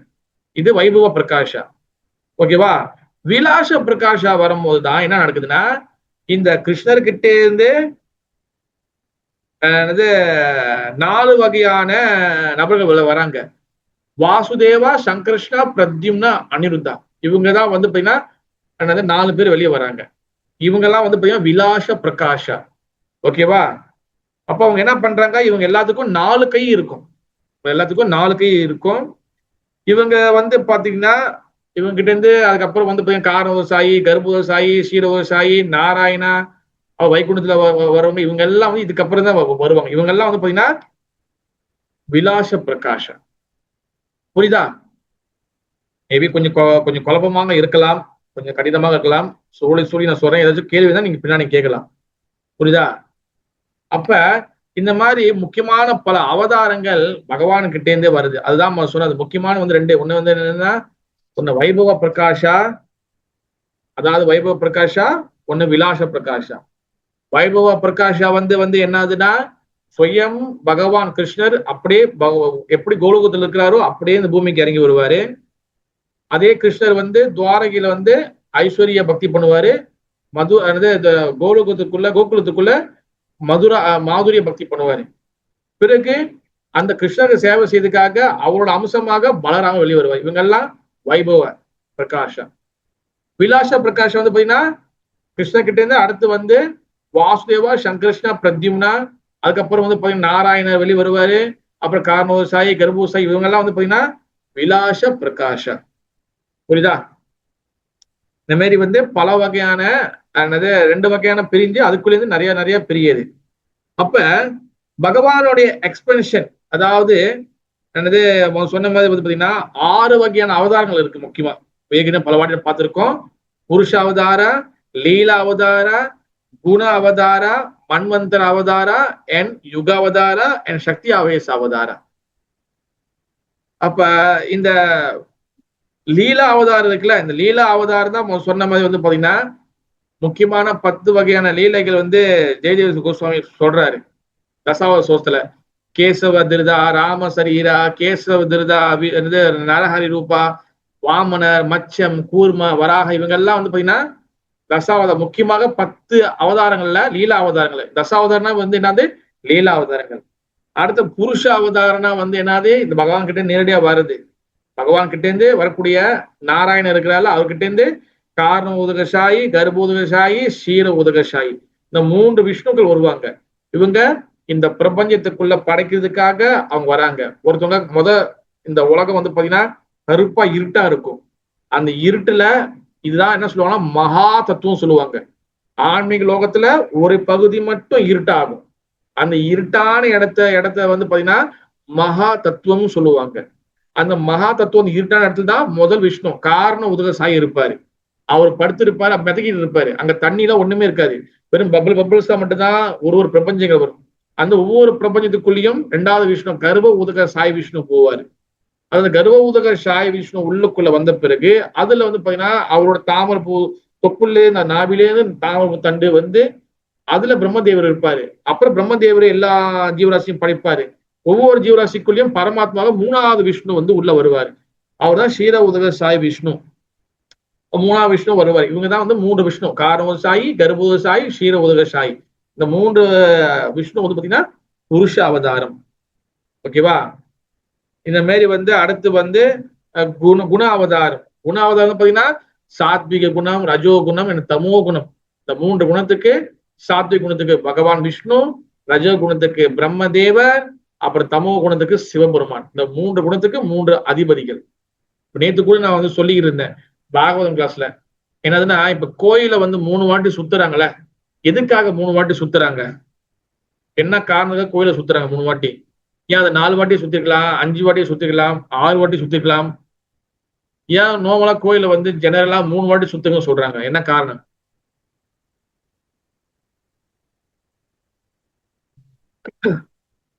என்ன காரணம் 3 வாட்டி சுத்தணும் சொல்றாங்க? ஹரே கிருஷ்ணா, கிளாஸ்ல இருக்கீங்களா?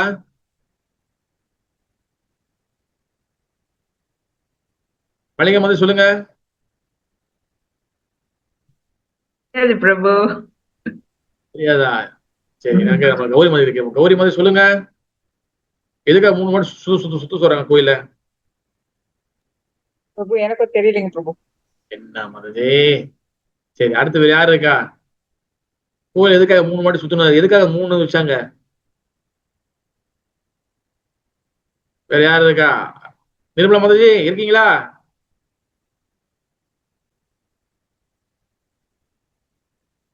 வேற யாராச்சும் ட்ரை பண்றீங்களா? எதுக்காக கோயில 3 வாட்டி சுத்தணும்?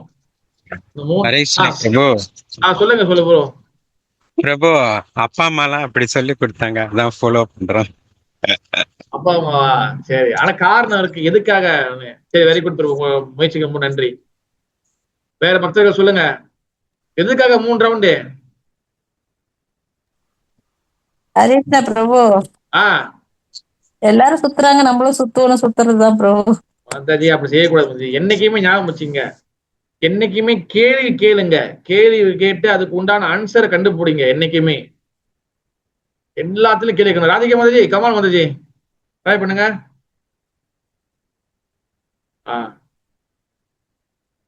எதுக்காக 3 ரவுண்டு சுத்தணும்? யாரும் இல்லையா? ராதிகா மாதாஜி, 1 ட்ரையா? ஹரே கிருஷ்ணா பிரபு, எனக்கு தெரியல பிரபு. ஆனா நான் கோயில் வந்து 3 தடவை சுத்தினது இல்ல. கேட்டாலும் வந்து அவங்களுக்கே தெரியல சொல்றாங்க. நார்மலா கோயில 3 வாட்டி சுத்துவாங்களா இல்லையா? ஆமா, கேள்விப்பட்டிருக்கேன், ஆனா தெரியல பிரபு, தெரியல எனக்கு. அல்லாமா, என்ன இது? என்ன எல்லாருக்கும் இன்னைக்கு லட்சுமண பிரபு, லட்சுமண பிரபு சரியான ஆள் அவர்தான். தெரியாது பாபா, என்ன அர்த்தம் தெரியாது. சரி சரி சரி, ஓகே. அதாவது 3 வாட்டி எதுக்காக அந்த கான்செப்ட் 3 வாட்டி எதுக்காகனா, ஆக்சுவலி நான் சொல்லியிருந்தேன், எல்லா இப்போ நோமலா கோயில் எடுத்துக்கோங்க. நம்ம வந்து முருகர் கோயில், அம்பாள் கோயில் எல்லாம் போறோம். எல்லா தேவர்களையும் நம்ம 3 வாட்டி சுத்தக்கூடாது. ஒருத்தவங்களுக்கும் ஒரு கல்குலேஷன் இருக்கு. விநாயகரை எத்தனை வாட்டி சுத்தணும், முருகரை எத்தனை வாட்டி சுத்தணும், அம்பால தான் வந்து ஜெனரலா 3 வாட்டி நம்ம சுத்துவாங்க. ஓகேவா? அது மட்டும் இல்லாம சிவபெருமான பிரதோஷ டைம்ல எப்படி சுத்தணும், அப்புறம் வந்து யாரை வந்து சாயந்தரத்துல வழிபடக்கூடாது, சாயந்தரத்துல யாரை வழிபடணும், இதெல்லாம் வந்து ஒரு கல்குலேஷன் இருக்கு. நம்ம அதெல்லாம் இல்லாம ஜெனரலா 3 வாட்டி சுத்துறோம். இந்த 3 என்ற கான்செப்ட் வந்து என்னதுன்னா, இந்த புருஷ அவதார இந்த குண அவதாரத்தை குறிக்கிறதுக்காக தான் இந்த 3 சுத்துறாங்க. பிரம்மா, விஷ்ணு, சிவன் இந்த 3 சுத்தி வர்றதுக்கு காரணம் வந்து என்னதுக்குன்னா, இந்த மும்மூர்த்திகளையும் நம்ம வந்து சுத்தி வர்றதுக்கு சமம் அப்படி சொல்லி ஜெனரலா வந்து பொதுவாக கொடுக்கப்பட்டதுதான் இந்த 3 சுத்து. ஞாபகம் வச்சுக்கோங்க. பிரம்மா, விஷ்ணு என்ன சிவபெருமான். அது மட்டும் இல்லாம கோயில்ல வந்து பாத்தீங்கன்னா 3 வகையான சக்திகள் இருக்கும் எப்பவுமே. நான் எது கூட சொல்லியிருந்தேன், அது கொஞ்சம் சொல்லிடுறேன். என்னதுன்னா, கோயில்ல வந்து நீங்க பாத்துக்கிட்டீங்கன்னா அந்த மேல மூல மேல வந்து பாத்தீங்கன்னா கலசம் இருக்கும். ஓகேவா? அப்ப அந்த கலசத்துல வந்து பாத்தீங்கன்னா அதுல தானியம் வச்சிருப்பாங்க. ஓகே, அப்ப அந்த தானியத்துல வந்து பாத்தீங்கன்னா சூரிய ஒளியை அப்படியே வந்து உள் வாங்கி அதுக்கப்புறம் கீழே கர்ப்பம் இருக்கு பாத்தீங்கன்னா கர்ப்பக்கரை இருக்கு பாருங்க. அந்த கர்ப்பக்கரையில வந்து பாத்தீங்கன்னா உள்ளுக்குள்ள மூலஸ்தானத்துல அம்பாலோ இல்ல சிவபெருமானோ இல்ல முருகரோ இருப்பாங்க. அப்ப அந்த இடத்துல வந்து பாத்தீங்கன்னா அந்த கர்ப்பக்கரை வந்து பாத்தீங்கன்னா கருப்பா இருக்கும். ஏன் கருப்பா இருக்குன்னா அப்பதான் எந்த எனர்ஜியும் அதை விட்டு வெளியே போகாது, அதுக்குள்ளே இருக்கும். அப்ப மின்னுக்கு வந்து பாத்தீங்கன்னா மின்னுக்கு கொடிமரம் இருக்கும். அப்ப அந்த இடத்துல வந்து பாத்தீங்கன்னா அங்க வந்து அந்த எனர்ஜி வந்து ஃபுல்லா வந்து வெளியே அதே ஒரே கோட்ல வெளியே வரும். அப்ப அந்த இடத்துல 3 வகையான சக்திகள் இருக்கும். ஓகேவா? அது வந்து சயின்ஸ் ரீதியா பாத்தீங்கன்னா என்ன பேர் சொல்லுவாங்கன்னா அல்பா, பேத்தா, காமான்னு சொல்லுவாங்க. 3 வகையான சக்திகள் இருக்கும். இந்த 3 வகையான சக்திகள் எடுக்கிறதுக்காக தான் நம்ம கோயிலுக்கு வரும்போது காலை கழுவிட்டு வரோம். அவர் 3 வாட்டி நம்ம சுத்துறோம். ஓகேவா? 3 சுத்து வந்து பல வகையான அர்த்தங்கள் இருக்கு. ஆனா ஜெனரலா வந்து பாத்தீங்கன்னா சிவன் வந்து அப்புறம் வந்து பிரம்மதேவர் அண்ட் அதுக்கப்புறம் வந்து பாத்தீங்கன்னா விஷ்ணு, இவங்க 3 பேர்த்தையும் வந்து நம்ம வந்து அவங்களோட கருணை அவங்க ஆசீர்வாதம் இருக்கிறதுக்காக தான் 3 வாட்டி சுத்துறோம் சொல்லுவாங்க. அதுல இதுவும் இருக்கு. பிறகு 3 வகையான சக்திகளும் நம்ம வந்து அந்த கோயில்ல கிடைக்கும். அதனால கோயிலுக்கு போனா அதுல வந்து நம்மளுக்கு ஒரு மன நிம்மதி, ஒரு சாந்தமான ஒரு சூழ்நிலை இதெல்லாம் கிடைக்குது. ஓகேவா? இந்த 3 சுத்துக்கு பல அர்த்தங்கள் இருக்கு. தென் கம் டு ஸ்லோகத்துக்கு வந்து பாத்தீங்கன்னா அடுத்து வந்து பாத்தீங்கன்னா மன்வந்தர அவதாரம். மன்வந்தர அவதாரம் ஒவ்வொரு மனுக்களும் ஸ்வயம்பு மனு, சாக்சுச மனு, வைவஸ்வத மனு, இந்த மாதிரி பல மனுக்கள் இருக்காங்க. அடுத்து யுக அவதாரம். யுக அவதாரம் ஒவ்வொரு யுகம் இருக்கு. சத்யா, திரேதா, துவாபர அண்ட் கலி. இந்த 4 யுகத்துக்கும் 4 வகையான அவதாரங்கள் பகவான் ஸ்பெஷலா எடுக்கிறாரு. முதல் யுகத்துல சத்திய யுகத்துல வெள்ளை கலரு ஸ்வேத வராக, வெள்ளை கலர் வராக ரூபத்துல வராரு. 2வது சத்யா திரேதா யுகத்துல பச்சை கலர்ல வராரு, ராமரா வராரு. சத்யா திரேதா துவாபர யுகத்துல வந்து பாத்தீங்கன்னா கருப்பு கலர்ல வராரு, அதாவது கிருஷ்ணரா வராரு. என் கலியுகத்துல வந்து பாத்தீங்கன்னா கோல்டன் கலர்ல மஞ்சள் கலர்ல வராரு, மகாபுருவா வராரு. இதான் இந்த 3 இந்த 4 வந்து பாத்தீங்கன்னா யுக அவதாரம். அடுத்த சக்தி ஆவேச அவதாரம் வந்து பாத்தீங்கன்னா பகவானுடைய சக்திகள் கொடுக்கப்பட்டு பகவானோட சக்திகளை எடுத்துக்கிட்டு வரக்கூடிய ஜீவ தத்துவங்கள், நாரத முனி, வியாசதேவ, ரிஷபதேவ மகாராஜா, இவங்கெல்லாம் வந்து பாத்தீங்கன்னா இவங்கெல்லாம் சக்தி ஆவேச அவதாரங்கள். இந்த மாதிரி பல வகையான அவதாரங்கள் எல்லாமே பகவான் ஸ்ரீ கிருஷ்ண கிட்ட தான் வருகின்றது. 6 வகையான அவதாரங்கள் தான் இருக்கு. ஓகேவா? 7, 7, 6, 5 அதெல்லாம் கிடையாது. 6 வகையான அவதாரங்கள் தான் இருக்கு. ஓகேவா? அப்ப அடுத்த விஷயம் வந்து பாத்தீங்கன்னா என்னது, பகவான் கிட்ட இருந்து இந்த எல்லா வகையான அவதாரங்கள் வந்தாலும் பகவான் எப்பவுமே பூர்ணமாக தான் இருக்கின்ற பூர்ணத்துவம் அவர்கிட்ட வந்து ஃபுல்லா கம்ப்ளீட்டா தான் இருப்பாரு பகவான் ஸ்ரீ கிருஷ்ணர். ஓகேவா? அதே போலதான் அந்த பகவான் தான் கலியுகத்துல கிருஷ்ண வர்ணம் துவிசா கிருஷ்ணம் சங்க உப்பாங்க அஸ்தரம் பார்ஷதம் யக்ஞ சங்கீர்த்தன பிராயை யஜந்தி சுமேதசா. அந்த சுயம் பகவான் ஸ்ரீ கிருஷ்ணர் தான் கலியுகத்துல என்ன பண்றாரு, அவர் வராரு சொல்லி பாகவதத்துல 11வது கண்டம் 5வது அத்தியாயம் 32வது ஸ்லோகத்துல சொல்லப்பட்டிருக்கு. கிருஷ்ண வர்ணம், கிருஷ்ண வர்ணம்னா என்னன்னா கருப்பு கலர் கிருஷ்ணர் என்ன வராரு, துவிசா கிருஷ்ணம். துவிசா கிருஷ்ணம்னா அவர் வந்து கருப்பு கலர் இல்லாம அவர் வந்து ஆப்போசிட் கலர்ல வராரு, கோல்டு கலர்ல வராரு. அவர் என்ன வர அந்த அந்த அந்த கோல்டு கலர் வந்த பகவான் என்ன பண்ண போறாரு, சா அங்க உப்பா அங்க, சா அங்க உப்பாங்கன்னா அவருடைய சகாக்கள், அவரோட அசோசியேட் அல்லது கூட்டு வராரு. என்ன பண்ண போறாரு, யக்ஞ சங்கீர்த்தன பிராயை, அவர் வந்து நாம சங்கீர்த்தனம் செய்ய போறாரு. யஜந்தி சுமேதசா, அவர் எல்லாரும் காரணமற்ற கருணை கொடுக்க போறாரு. இது யாரு, ஸ்ரீமன் சைத்தன்ய மகாபிரபு. சைத்தன்ய மகாபிரபுவும் சாக்ஷாத் முழு முதற் கடவுளே. ஓகேவா? எப்படி மச்சம், வராகம், கூர்மம் இவங்கெல்லாம் வந்து ஒரு அவதாரமோ அதே போல மகாபிரபுவும் ஒரு அவதாரம் அப்படின்னு நினைக்கக்கூடாது. மகாபிரபு அவதாரம் நம்ம நினைச்சோமே ஆனால் அவரு சாதாரண ஒரு அவதாரம் மாதிரி அவதாரம் நினைச்சா அவர் கிடையாது. மகாபிரபு சாக்ஷாத் முழு முதல் கடவுள். அவர் தான் என்ன பண்றாரு, மகாபிரபுவா வராரு கலியுகத்துல. ஓகேவா? அப்ப மகாபிரபுவோடைய மிகப்பெரிய முக்கியமான ஒரு ஆயுதம், அதாவது ஒவ்வொரு யுகத்திலையும் பகவான் என்ன பண்றாரு, நரசிங்கரா வரும்போது அவர் வந்து கையில வந்து நெகத்த ஆயுதம் எடுத்து வர்றாரு. வராகரா வரும்போது கதையை எடுத்துட்டு வர்றாரு, ஆயுதமா எடுத்து வர்றாரு. ராமரா வரும்போது வந்து பாத்தீங்கன்னா ஏரோ அண்ட் போ, வில்லு என்ன அம்புகளோட வராரு. கிருஷ்ணரா வரும்போது அவர் வந்து சக்கரம் எடுத்து வர்றாரு. அப்புறம் கோதண்டம் சொல்லக்கூடிய வில்லும் எடுத்து வர்றாரு. கோதண்டபாணி அப்படின்னு சொல்லுவாங்க, கிருஷ்ணர் ஒரு பேரும் இருக்கு. அப்ப எல்லா யுகத்துல எல்லாத்துலயும் வரும்போது அவர் வந்து ஒவ்வொரு ஆயுதங்கள் ஒவ்வொரு வெப்பன்ஸ் எடுத்து வர்றாரு. பட் கலியுகத்துல அவர் வந்து எந்த வகையான ஆயுதத்தையும் எடுத்து வரல. அவர் என்ன பண்றாரு, கலியுகத்துல ஆயுதங்கள் எடுத்து வந்தா, வெப்பன்ஸ் எடுத்து வந்தா எல்லாரையும் சாவடிக்கணும். ஏன்னா சத்தியயுகத்துல எதிரிகள் எதிரிகள் வந்து பாத்தீங்கன்னா வேற வேற என்னது கேலக்சியில வேற வேற லோகத்துல இருந்தாங்க. வந்து பாருங்க, என்னது வராகர் என்ன பண்ணுவாரு வந்து இன்ஆக்ஷன் என்ன பண்ணாரு, பூமியை தூக்கிக்கிட்டு எடுத்து பூமியில எடுத்து கீழே வந்து பாதாளத்துக்கு கொண்டு போயிடாரு. அப்ப வேற வேற யுகத்துல இருந்தாங்க எதிரிகள், வேற வேற லோகத்துல இருந்தாங்க சத்திய யுகத்துல. திரேதா யுகத்துல என்ன ஆகுது, எதிரிகள் ஒரே நாட்டுக்குள்ள வந்துட்டாங்க, அதான் ராமாயணம். ஒரே உலகத்துக்குள்ள வந்துட்டாங்க, அதான் ராமாயணம்.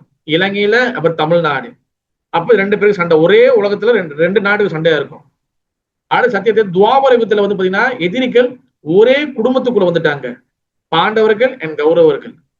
கலியுகத்துல எதிரிகள் ஒரே மனசுக்குள்ள ஒரே ஒரு மனசுக்குள்ள எதிரிகள் வந்துட்டாங்க.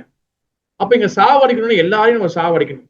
அப்ப அதனால என்ன பண்றாரு, மகாபிரபு கலியுகத்துல வரும்போது என்ன ஆயுதம் எடுத்து வர்றாருன்னா, யக்ஞ சங்கீர்த்தன பிராயே ஹரே கிருஷ்ணா கிருஷ்ண கிருஷ்ண ஹரே ஹரே, ஹரே ராம ராம ராம ஹரே ஹரே, ஹரே கிருஷ்ண மகாமந்திரத்தை என்ற ஆயுதத்தை எடுத்து வர்றாரு. அது நம்ம அது சொல்லும் போது, நாம் அதை சொல்லும் போது, நாம் அதை கேட்கும் போது எல்லா வகையான அறியாமையிலேருந்து நம்ம வந்து விடுபடுவோம். நம்ம எல்லா வகையான இக்னோரன்ஸ்ல இருந்து நம்ம வந்து விடுபடுவோம். இதுதான் மகாபிரபு நம்ம கொண்டு வந்த மிகப்பெரிய ஒரு ஆயுதம். இந்த அறியாமை எப்ப நம்ம வெளியாகுதோ, அறியாமை இக்னோரன்ஸ் எப்ப நம்ம வெளியாகுதோ, அப்போதான் நம்ம பகவான் யாரு, முழுமுத கடவுள் யாரு புரிஞ்சுக்க முடியும். இந்த அறியாமை வந்து பாத்தீங்கன்னா பஞ்ச மகா கிளேஷா சொல்லுவாங்க. பஞ்ச மகா கிளேஷா, இது 5 வகையான அறியாமை இருக்கு. அதான் பஞ்சனா 5, கிளேஷனா வந்து பாத்தீங்கன்னா இக்னோரன்ஸ் சொல்லுவாங்க. இது வந்து பாத்தீங்கன்னா மிகப்பெரிய இம்பெடிமெண்ட்ஸ் இன் பக்தி பாத். பக்தி பாதியில மிகப்பெரிய ஒரு தடை இந்த 5 வகையான இக்னோரன்ஸ். அது 5 வந்து என்ன ஆகுதுன்னா, அவித்யா, அஸ்மிதா, அபினிவேஷ், ராகா அண்ட் துவேஷா. 5 இருக்கு. அவித்யா, அஸ்மிதா, அபினிவேஷ், ராகா அண்ட் துவேஷா, இந்த 5 இருக்கு. அவித்யானா வந்து என்னது, அது வந்து என்னது இக்னோரன்ஸ், அதான் அறியாமை. என்ன அறியாமை, என்னது நான் இந்த உடம்பு ஆத்மா என்ற மறந்து போய் நான் இந்த உடம்பு நினைச்சுக்கிறது, இதுதான் மிகப்பெரிய அவித்யா, அதாவது அறியாமை. அஸ்மிதானா என்ன அர்த்தம், அஸ்மிதானா ஃபால்ஸ் ஈகோ, பொய் அகங்காரம். அதாவது அகம் விமதி, நான் என்னோட, நான் தான் பண்றேன், நான் இல்லைன்னா நடக்காது, நான் தான் சொல்றது, அதான் அஸ்மிதா. 3வது அபினிவேஷ். அபினிவேஷ்னா வந்து என்னது, பயம். அதாவது பயத்துல மிகப்பெரிய பயம் வந்து என்னது, ஐயோ என்னை எப்படி பாதுகாத்துக்கிறது, ஐயோ மரணம் வந்துச்சுன்னா, சாவு வந்துச்சுன்னா நான் எப்படி என்னை ப்ரொடெக்ட் பண்றது, மரணத்துக்கு வந்து எப்படி மரணம் வரக்கூடாது, நான் சாகக்கூடாது அப்படின்னு பயம் வருதுல, இதான் அபினிவேஷ். அடுத்து 4வது ராகா. ராகானா பற்றுதல், அட்டாச்மெண்ட், மெட்டீரியல் அட்டாச்மெண்ட், பௌதிக இன்பத்தோட பற்றுதல், அதிகமான பற்றுதல், அட்டாச்மெண்ட். அண்ட் துவேஷானா எவர்ஷன், வெறுப்பு. எல்லாத்துலயும் ஒரு வெறுப்பு, என்னது எல்லாத்துலயும் வந்து பிடிக்காம இருக்கிறது, இந்த மாதிரி இருக்கிறது வந்து இது 5வது துவேஷா. இந்த பஞ்ச மகா கிளேஷா வந்து பாத்தீங்கன்னா இது 5 வகையான அறியாமைகள். இந்த வந்து பாத்தீங்கன்னா நம்மளுடைய பக்தி பாதை மிகப்பெரிய தடை. இந்த 5 எப்ப நம்ம வெளியாக்குறோமோ, ஓரளவுக்கு வெளியாக்குறோமோ, தென் அப்பதான் கிருஷ்ணர் முழு முதல் கடவுள். ஏச்ச சாம்ச கலாபம்ச கிருஷ்ணஸ்து பகவான் சுயம், கிருஷ்ணரே முழு முதல் கடவுள் சொல்லி அப்பதான் நம்மளுக்கு புரிய வரும். ஓகேவா? அப்ப இந்த ஸ்லோகத்தோட கொன்க்ளூஷன் வந்து என்னதுன்னா, இங்க கிருஷ்ணரே முழு முதல் கடவுள். கிருஷ்ணரே வள்ளிமதி போட்டிருக்காங்க பாருங்க, 5 வகை அறியாமை போட்டிருக்காங்க. இதை நீங்க எடுத்துக்கலாம். அவித்யா, அஸ்மிதா, அபினிவேஷ், ராக அண்ட் துவேஷா. அப்ப இந்த ஸ்லோகத்தோடைய கொன்க்ளூஷன் வந்து என்ன, அந்த கிளாஸோட கிருஷ்ணரே முழு முதல் கடவுள். அதுல எந்த வகையான சந்தேகம் நம்மளுக்கு இருக்கக்கூடாது. அப்படிப்பட்ட கிருஷ்ணர்கிட்ட இருந்து வந்து பாத்தீங்கன்னா எல்லா வகையான அவதாரங்களும் வெளியே வராங்க. எல்லா வகையான 6 வகையான அவதாரங்கள், லீலா அவதாரம், குண அவதாரம், மன்வந்த அவதாரம், புருஷ அவதாரம், சக்தியாவேச அவதாரம், யுக அவதாரம், எல்லாம் கிருஷ்ணன் கிட்ட தான் வராங்க. கிருஷ்ணர் தான் சூப்ரீம் கண்ட்ரோலர். கிருஷ்ணர் தான் எல்லாத்தையும் கட்டுப்படுத்துறாரு. கிருஷ்ணர் தான் எல்லாத்தையும் இது பண்றாரு. ஆனா அவரு எந்த காலகட்டத்திலையும் யாரோட சுதந்திரத்திலும் தலையிடுறது கிடையாது. உங்களோட சுதந்திரப்படி நீங்க செய்யக்கூடிய நல்லது, கெட்டது, பாவங்கள் எல்லாத்தையும் நீங்க செய்யறதுக்கு பகவான் எல்லா வகை சுதந்திரம் கொடுக்குறாரு. ஓகேவா?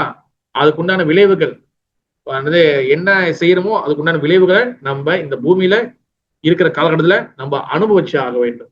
ஏன்னா நம்ம சுதந்திரத்துல ஏன் வந்து அவர் குறுக்கிடல, ஏன் வந்து அவர் வந்து நம்ம சுதந்திரத்துல வந்து தலையிடாம நம்ம சுதந்திரத்தை ஸ்டாப் பண்ணாம நம்ம சுதந்திரப்படி விட்டுட்டாருன்னா, நம்ம சுதந்திரத்தை ஸ்டாப் பண்ணிட்டா நம்ம பகவானுக்கு சேவை செய்யக்கூடிய நிலையிலிருந்து நம்ம தடுமாறிடுவோம். அப்ப நம்மளுடைய சுதந்திரம் இருந்தால் தான் நம்ம பகவானுக்கு சேவை செய்ய முடியும். அதனாலதான் சுதந்திரம் கொடுக்கப்பட்டிருக்கு. அப்ப அதனாலதான் நீங்க சுதந்திரம் இருந்தாதான் நீங்க ஜீவேர சொரூபாய் நித்தியேர கிருஷ்ணதாஸ். அப்போதான் நீங்க உண்மையிலே கிருஷ்ண தாசனா இருக்க முடியும். சுதந்திரம் இல்லைன்னா நீங்க எப்படி கிருஷ்ணனுக்கு தாசனா இருக்க முடியும்? எப்படி கிருஷ்ண சேவை செய்ய முடியும்? பகவானுக்கு எப்படி சேவை செய்ய அந்த அந்த மென்டாலிட்டி வரும்? நீங்க பகவான் வந்து நீங்க சுதந்திரம் இல்லைன்னா, நீங்க பகவானுக்கு சேவை செய்ய முடியலன்னா நீங்க உண்மையான ஜீவத்மா இருக்க முடியாது. அப்ப அந்த சேவை செய்யறதுக்காக தான் என்னது சுதந்திரம் கொடுக்கப்பட்டிருக்கு. ஆனா நம்ம அந்த சுதந்திரத்தை, அந்த ஃப்ரீடமை மிஸ்யூஸ் பண்ணும் போது, தவறாக பயன்படுத்தும் போது நமக்கு அதுக்குண்டான விளைவுகளை அனுபவிச்சாக வேண்டும். அதுவும் பகவான் வந்து உள்ளுக்குள்ள பரமாத்மா இருந்து பார்த்துக்கிட்டு இருப்பாரு. அப்ப எப்ப நம்ம கிருஷ்ணரை முழு முதல் கடவுள்னு நம்ம புரிஞ்சுக்கிறோமோ, தென் அப்ப நம்ம பகவானுக்கு பக்தி செய்ய ஆரம்பிப்போம். பகவான் கிட்ட சரணடைய ஆரம்பிப்போம். சரணாகதி நல்லா ஞாபகம் வச்சுங்க. எப்பவுமே எது செய்தாலும் பகவானுக்கு அர்ப்பணம் பண்ணணும். எதுவுமே செய்தாலும் பகவானுக்கு நம்ம கொடுக்கணும். எல்லாமே பகவானோட இன்பத்துக்காக நம்ம செய்யணும். ஏன்னா இந்த உலகத்துல நம்மளை சுத்தி பல வகையான நபர்கள் கூடயே இருப்பாங்க. ஆனா ஒவ்வொரு காலகட்டத்திலையும் நம்மளை விட்டு போய்கிட்டே இருப்பாங்க. ஒரு காலகட்டத்தை நம்மளை விட்டு போயிட்டே இருப்பாங்க, மறைஞ்சு போயிட்டே இருப்பாங்க. அப்ப கடைசி வரைக்கும் நம்ம கூட இருக்கக்கூடிய நபர் வந்து யாருன்னா அந்த பரம்பொருள் பகவான் ஸ்ரீ கிருஷ்ணர் மட்டும் தான் நம்ம கூட எப்போதும் இருப்பாரு. அதனால நம்மளுடைய முழு உழைப்பு, நம்மளுடைய முழு ஃபோக்கஸ், கோல் எல்லாமே Krishna Krishna Krishna. Okay, thank you so much. Hare Krishna. जय श्री चैतन्य चरितामृता की जय. जय श्री राधा गोपाल जी की जय. जगन्नाथ बलदेव सुभद्रा महारानी की जय. जय श्री गुरुपाद महाराज जय. निताई गौर प्रेमानंदे. हरि हरि वो. எஸ், எதுவும் கொஸ்டின் கேள்விகளுக்கா?